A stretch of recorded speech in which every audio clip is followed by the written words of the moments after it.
So, hello everybody and welcome here back up at BSN Network. This is the BSN Network podcast here today. It is Friday, April 1st, April Fool's Day on this Friday here, coming off of a couple big nights in the world of sports. We had, Rangers, Nets action, college basketball starts back up tomorrow with the Final Four, Kansas, Villanova, Duke, and North Carolina.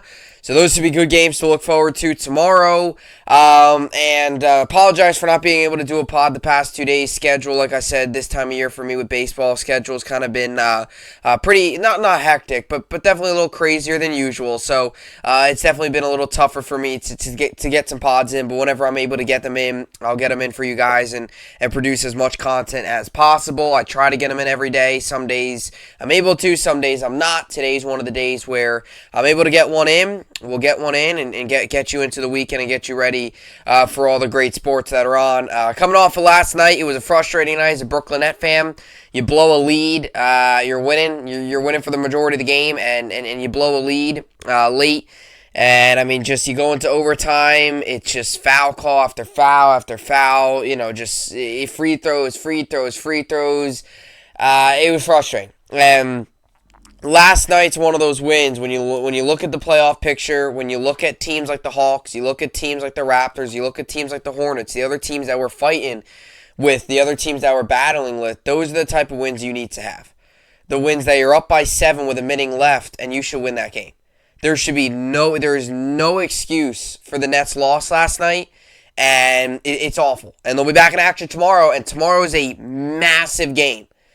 Nets-Hawks tomorrow. The loser of that game really sinks deep into the play-in. So, Nets got to turn things around because right now, last night we played well for 3 quarters. We played well for 3 quarters and 11 minutes. I mean, we played well. We played good for 47 minutes, really. It was that final minute of the game. It was the final 2 minutes, really. 45, 46 minutes, we played solid basketball. It was those final 2 minutes where we were just not playing defense, turning the ball over, not taking smart shots, bad passes, just missing open looks. It was bad. It was really bad. And a tough loss last night for the Brooklyn Nets when you're winning by as much as they were. You got a 7-point lead with like a minute and a half left. That's a game you need to win. So, a frustrating loss last night for the Brooklyn Nets. They'll be back in action tomorrow. Rangers got a thrilling win Wednesday night against the Red Wings. It was just a great game. That was awesome. That was a fun one to watch. It was really a thrilling victory against the Red Wings. Today, the Rangers are back at the Garden in action against the Islanders, and the Islanders-Rangers tonight, so those battle New York. And as for the NBA tonight, not much going on around for the Nets and the Knicks. Nets, day off today. They'll be back in action tomorrow in Atlanta against the Hawks, and the Knicks will be back in action tomorrow for a little matinee basketball at the Garden against the Cavs. All right, so let's get to the topics for today's podcast. Going to be a short one today. Not going to be very long. Going to be short. Going to be quick. Going to talk about a big topic with the New York Mets. And if you're a New York Met fan, you're hoping that this is an April Fool's joke. And if you are a Met fan, you're going to cover your ears when I say this, and you're going to want to close your eyes when you see all the news scrolling through news feeds on MLB. But Jacob deGrom is out indefinitely. Jacob deGrom, it was revealed today that he has a stress injury in his shoulder and will miss at least 4 weeks, completely wiping out the month of April, most of May, most likely. And obviously, the big start that was supposed to be a week from today, that being the opening day start, is obviously as well wiped out. So, Jacob deGrom injured, he's hurt. He's now going to be out at least a month, probably more, because you're going to have to go through rehab. There's a good chance deGrom's not back until June, late May, early June. So that's in a complete month and a half to start the year that deGrom might be out. So terrible news for the Mets, terrible news for Mets fans, terrible news for the people out there who drafted Jacob deGrom in fantasy baseball. So just an all-around bad day surrounding the Mets and their pitching staff. This is a major blow. This isn't a minor blow. This isn't something you can... This is a massive blow for the New York Mets, and it only makes Max Scherzer's role now that much bigger. And then we'll get to the New York sports update. Like I said, Nets tomorrow. Nets Knicks day off. Rangers Isles in action tonight at the Garden as the Rangers look to extend their win streak. They got back-to-back wins on the road. Was in Pittsburgh Tuesday night. Was in Detroit Wednesday night. Got 2 wins. Got 2 very big wins. And now they're back in action tonight against their crosstown rivals, the Islanders. Alrighty, so with all that being said, this is BSN Podcast, and let's get right into it. Alrighty, so Mets Jacob deGrom to miss opening day because of a stress injury in shoulder. So Mets fans, you're going to want to cover up your ears when you hear this. If you're listening to this with your earbuds in, you're going to want to take them out. If you are a Met fan and you're scrolling through your news and you're scrolling through the YouTube thread and you pop up on my video, you're going to want to close your eyes because this is terrible news as a New York Met. If you're a New York Met fan, and Mets fans out there, you just got to hope that this is the world's biggest April Fool's joke and the Mets and Jacob deGrom's not really hurt. And the Mets are going to have Jacob deGrom out there on opening day at Nationals Park in Washington, D.C., and they're going to have him for the rest of the month of April and May. But the reality is, it's not an April Fool's joke. This is something that legit is real. It's happening. Jacob deGrom, yet again, faces another major injury and is out indefinitely for the first 4 weeks of the season. So he won't be able to throw for up to 4 weeks, so that's a month. So you got to at least take him out for the entire month of April, plus rehab, plus all that. There's a good chance Jacob deGrom's not back until late May, early June. So just a massive blow. Like I talk about a lot of times in sports, massive upgrades, and then I also talk about massive blows and big time roster holes. This is a massive blow for the New York Mets. And I know, I understand that Max Scherzer is obviously still, I get that Max Scherzer is still there. And I understand that. And Max Scherzer's role is massive now, and I'll get to him in a second. I get that. But when you're talking about a pitcher like Jacob deGrom, this isn't just another pitcher. This isn't just another player. This is the best pitcher in baseball. This is one of the best pitchers that we've seen in a very long time that's going to be out for a month now, and a pitcher that was going to be comboed with Max Scherzer and Jacob deGrom to create one of the filthiest 1-2 punches that we've seen in a long time. I mean, you're talking about 2 top 3 pitches in your starting rotation. Now you remove one of them, and now it's down to Max Scherzer and a solid rotation behind him. The Mets rotation just went from dominant to back where a lot of the other MLB teams is. That's 1 ace and 4 other solid assets that could do some damage, but not nearly as good as the ace. What the Mets were prior to the deGrom injury was 2 aces, 2 dominant pitchers, 2 guys that in a series could take the mound twice. Those are automatically got to be 2 wins. And then 3 other pitchers that are still solid. So now the Mets, you remove Jacob deGrom, and now they're stuck with Max Scherzer and 4 other guys. And now Max Scherzer's role as a New York Met gets much, much bigger. Because he went from being the number 2 behind deGrom. So technically deGrom was the headliner. deGrom was the guy everyone would be looking out for. Then it would be Scherzer behind deGrom. Scherzer's able to pick up deGrom. deGrom has a bad night. Scherzer's able to come in and pick him up and have a nice game the next day.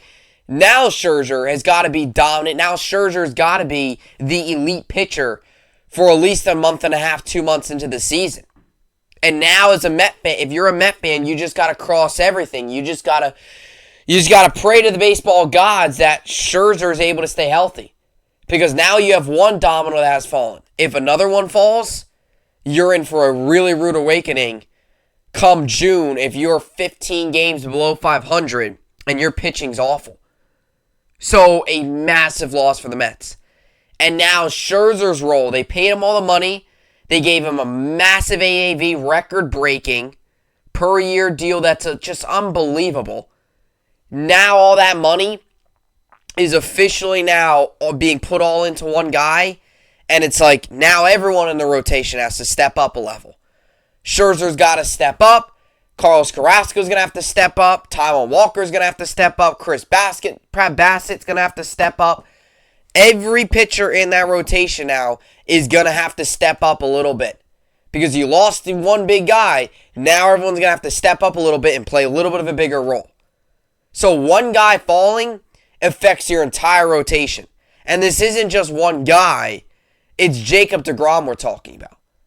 And for deGrom and for Mets fans' sake, at the end of this season, he's going to be a free agent.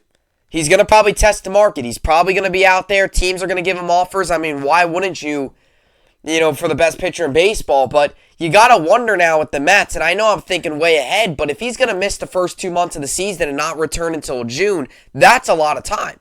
I mean, there's a good chance he pitches for a month and a half, and then he might pitch, 10 games, or 6 games in the first half of the season now. And then you're going to have to just load him up in the second half and hope that he's dominant, can stay healthy. And now it feels like for deGrom, it's a reoccurring theme. You got to wonder, even if deGrom's dominant this year, do the Mets go all out next season and still give him all the money? Do they still pay him? Do they still make him, give him a massive salary? Because not only last year did he have the injury issues, now all of a sudden he has another injury issue this season. And they're not these minor injuries. These are major injuries that are, sidelining him for a month and a half, up to 2 months. This isn't a minor injury that makes him miss 2 starts. This is something that's going to make him miss this is something that he can't throw a baseball for 4 weeks. So the next time he can throw a baseball, May 1st. We're in April 1st right now. So it's up to a month. So this isn't these aren't minor injuries. These are major injuries. And, if you're the Mets front office, you got to put that into account just thinking ahead. And I know the season hasn't even started.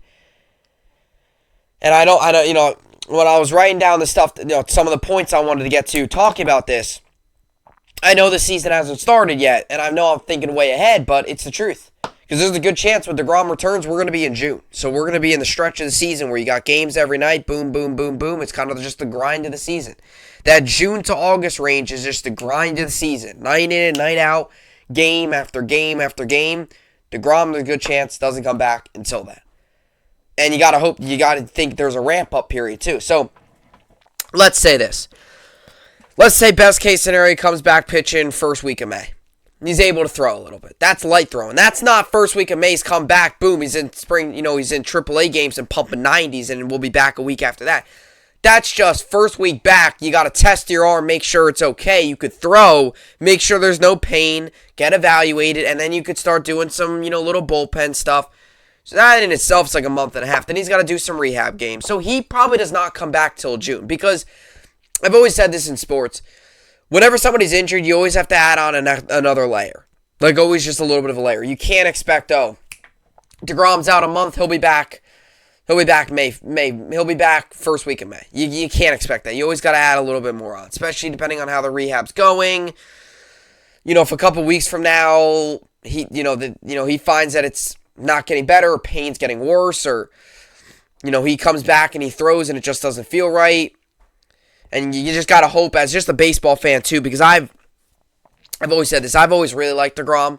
deGrom's actually been one of my favorite pitchers out there. I've actually growing, really, when I first started to watch baseball, deGrom was one of the guys that I've kind of always looked up to in terms of how he threw, what he pitched, how he did his arsenal. I'm a very big deGrom fan, and a lot of people don't understand that because I'm a Yankee fan, but it's not so much that he's on the Mets, like it's just be him. He's humble, he's a good player, he's just an all-around good guy. He loves the game, hard worker. There's a lot of good traits that deGrom brings to the table, other than pumping 90-mile-an-hour fastballs up in the zone and striking guys out 10, 12 times a night. But he brings a lot of other those attributes to the table when he's out there, and that's something that we've seen all of last year and continue to see throughout his career. But he's getting up there in age now. He's getting more injured. It's like, you got to add that, as I messed up my mic here, you got to add that extra layer onto it. You got to always kind of be prepared for, the absolute worst, and that is upwards to a month.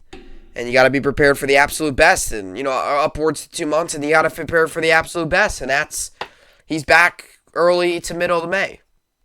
That's what you got to hope. He's also going to have a couple of those starts in between. Like, he's not going to go out there first start back, throw 9 innings.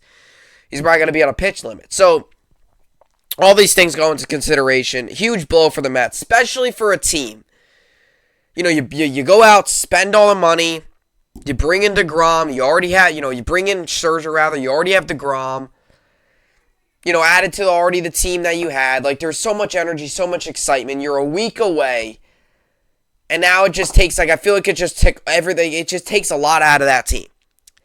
And I think as a team, you gotta recover from this. Like I think this feels like a legitimate loss. This is just a punch in the gut to the Mets. There's so much energy, so much positivity surrounding the team, positivity surrounding the pitching staff. I mean, geez, you got two of the best pitchers in baseball back to back, and now deGrom going down, and it really just takes the wind out of this team. Got to find a way to get it back if you're the Mets, because you can't possibly start off the season terrible when deGrom comes back, rely on him to carry you all the way to the playoffs, if that's the route the Mets take, depending on how they play. So, a big blow for the Mets, and all you can do as a Met fan at this point is, number one, hope that by 12 o'clock midnight tonight, it's an April Fool's prank, and hope this isn't real. But, in all seriousness, though, the only thing you can hope as a Met fan is that he's back sooner rather than later, and it doesn't require surgery. Because if it requires surgery, that could be something that could be all the way until August. That could be something that could completely sideline him for the rest of the season. You just got to hope that it's the 4 weeks, and he's back in action middle of May. That's your best bet if you're a New York Met fan right now. And that's the best bet if you're Jacob deGrom. And do the Mets go out and sign another pitcher? Personally, I don't think so. I don't think they really need to. But it could be something. You never know with any other, injuries. I mean, if Scherzer were to go down, you'd be in a real pickle. And I know Showalter said he doesn't know who's going to start opening day now, but I'd assume it's probably going to be Scherzer, and you're just going to move everyone up. Like I said, everyone's role is going to get a little bit bigger. Number 3 star is now going to be relied to be on the number 2. So everyone's role now gets to be a little bit bigger. And now for the Mets, you look back at the offseason, and now you're like, all right, good thing we got Bassett. Good thing, Walker's back and all stuff like that, because now you're like, those are pieces that we're really going to need while deGrom's out. Those are the pieces they're going to need to step up. I think the biggest thing for the Mets is, if the Mets want to stay above water, keep their head above water while deGrom's out, they're going to need their bottom half of their rotation to perform well. Because it's going to be Scherzer and then everybody else. It's no longer deGrom and Scherzer going to be able to win you 2 games every time they're out there. That's not the case anymore. It's just going to be Scherzer now. So, you just got to hope the other pieces in this rotation keep this thing afloat while deGrom's out, because that's a good month. Alrighty, so Mets Jacob deGrom to miss opening day because of stress injury in shoulder. New York Mets starting pitcher Jacob deGrom will miss opening day after an MRI revealed a stress reaction in his right scapula. According to ESPN's Jeff Passan, the veteran is expected to miss a significant amount of time to open the 2022 campaign, Passan added.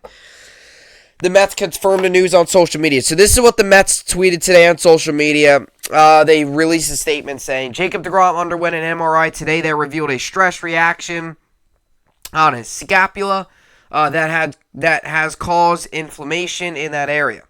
The immediate prescription for Jake is to discontinue throwing for up to 4 weeks and then remage the area. At the time, we'll update the plan of care. deGrom was off to an historic start in 2021 with a microscopic 1.08 ERA through 15 starts before suffering forearm and elbow injuries in July, which forced him to miss the remainder of the season. So it was concerning when the Mets manager Buck Showalter announced the 2-time NL Cy Young Award winner was dealing with shoulder tightness in his pitching arm during this year's spring training. Yeah, so this escalated pretty quickly. So the timeline basically was yesterday, or was it yesterday or 2 days ago, I think, the report came out, because I think deGrom was supposed to pitch yesterday. 2 days ago, the report came out that deGrom was suffering some shoulder soreness. And that's not anything, I mean, obviously, if you're a sport fan, everything that deGrom went through last year, you're going to be concerned. Like, if Cole was suffering from shoulder soreness, you're going to be concerned. You're always going to be. I mean, last night, when Kevin Durant went down because he got fouled and he was grabbing at his ankle, I was like, oh God, here we go again. He's going to be out for 4 weeks. I was thinking the worst case scenario. That's just how sports fans are, especially when players have a history of it. So, it escalated pretty quickly, though. Tuesday, it was just shoulder soreness. Wednesday, I apologize, rather. And yesterday, I believe, was supposed to be a scheduled start. They said he's probably going to miss that.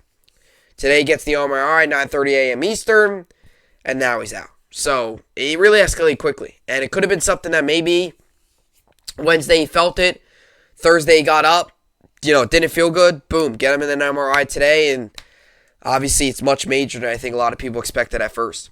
The 33-year-old Florida native have been one of the best pitchers in baseball, finishing 6 of his first 8 seasons with an ERA below 2.70. The Mets have another ace in Max Scherzer and solid pitching depth courtesy of Chris Bassett, Carlos Carrasco, and Taijuan Walker, which should help the club stay competitive. Having deGrom sidelined for an extended period of time would be a major blow, though. It's impossible to replace one of baseball's most valuable players, especially for a club that's trying to live up to the World Series level expectations. So, like I said, you got to hope that guys like Bassett, Carrasco, and obviously Scherzer leading the way now, got to hope that they step up and really fill this absence. Because if they don't, and they get themselves in a hole for the first 2 months of the season, it's going to be a long climb trying to get back up to the top if you're the New York Mets. So, a big blow, kind of just a punch right in the gut for the New York Mets to see this happen. So, we'll see how it all plays out over the next month and a half, and when deGrom takes the field and pitches for the first time, that's still to be, that's something that we'll see over time. So, Jacob deGrom, injured, and he's out indefinitely for at least a month, will not be throwing. So, Mets, really, really big blow for the New York Mets. Alrighty, let's get to the New York sports update and the rest of the sports world. As for college basketball tomorrow, my 2 winners are Villanova, and I'm going to take North Carolina. All right, I'm taking North Carolina. They're hot. I'm not overly confident, but I'm going to roll with them anyway. They're hot, and they're going good, and I got Villanova as well over Kansas. All right, so let's get to the NBA. Today we got the Mavericks, Wizards. I'll take the Mavericks. Raptors, Magic. I'll take the Raptors. Celtics, Pacers. I'll take the Celtics. Bucks, Clippers. I'll take the Bucks. Kings, Rockets. I'll take the Kings. Pistons, Thunder, I'll take the Pistons. Suns, Grizzlies, I'll take the Suns. Spurs, Trailblazers, I'll take the Spurs. Nuggets, Timberwolves, I'll take the Nuggets. Lakers, Pelicans, give me the Pelicans. Lakers reek right now. Got a good amount of Friday night NHL games as well. Lightning, Blackhawks, I'll take the Lightning. Preds, Sabres, I'll take the Predators. Red Wings, Senators, I'll take the Red Wings. Oilers, Blues, I'll take the Oilers. Kraken, Golden Knights, give me the Golden Knights. And Ducks, Coyotes, I'll take the Anaheim Ducks. Rangers, Isles tonight. Rangers come into this one 44-19-5, fresh off of 2 big road wins. Islanders come into this one 30-27-9. Back at the Garden for the New York Rangers. The over/under is set at 7. Over/under set at 5.5. His game's on tonight, 7 p.m. Eastern on MSG. 91% of people think the Rangers win. I'll take the Rangers. They continue to get another win. As for baseball, we got 3 more games tonight. Guardians, Diamondbacks, Rockies, Mariners, and Royals, Padres. Yankees, Tigers was today. Yankees took the win 6-2. Cole pitched well. Pitched really well. Went 3 1/3, 2 hits, 1 run, 1 earned, 2 walks, 5 strikeouts. Had 64 pitches, 42 of them were strikes. For his second spring start as he gets closer and closer to opening day. A week away. Yes, a week away. This time next week will be opening day. Super, super exciting. As for fantasy basketball, I'm in the championship, and I'm currently winning 824-710. Today I've got going John Morant, Shai Gilgeous-Alexander, Desmond Bane, Brandon Ingram, Nikola Jokic, and Buddy Hield. Some injury updates are as followed. Some more injury updates here. Desmond Bane's day-to-day. He's doubtful for today's game due to left ankle soreness. So realistically, it looks like I'm going to have 3 guys going tonight. Should technically have 5 or 6, but I'm going to have 3. And my opponent's got pretty much his whole team. So tonight's going to be a tough one. It's going to be a tough one to come out of tonight still winning. Hopefully I can. Going to need some big games out of some big guys. And we'll see how it all plays out. And that will do it. Another week in the books. Super exciting weekend ahead. I mean, super exciting. You got basketball, NBA. You got the Nets Hawks tonight, which is a massive game tomorrow night. Rangers kicking it off tonight. You got March Madness, which I'm super fired up for. Tomorrow night, you got the Final Four. Super pumped up for those games. So an excellent weekend ahead. A lot of great sports. Should be a good one. And, that will do it. It's another week of podcasts in the books. As always, you all know, Sunday will be my Apple podcast, Bubs Talking Baseball. So if you're interested, that will be on Sunday. And as for the regular Monday through Friday sports podcasts, that will do it for another week. And as always, take breaks on the weekend. So I'll see you all back here on the flip side. I'll see you all back here on Monday. Have a very good weekend. Enjoy all the sports. I'll see you all back here on Monday. Hope you enjoyed it. And thanks for watching.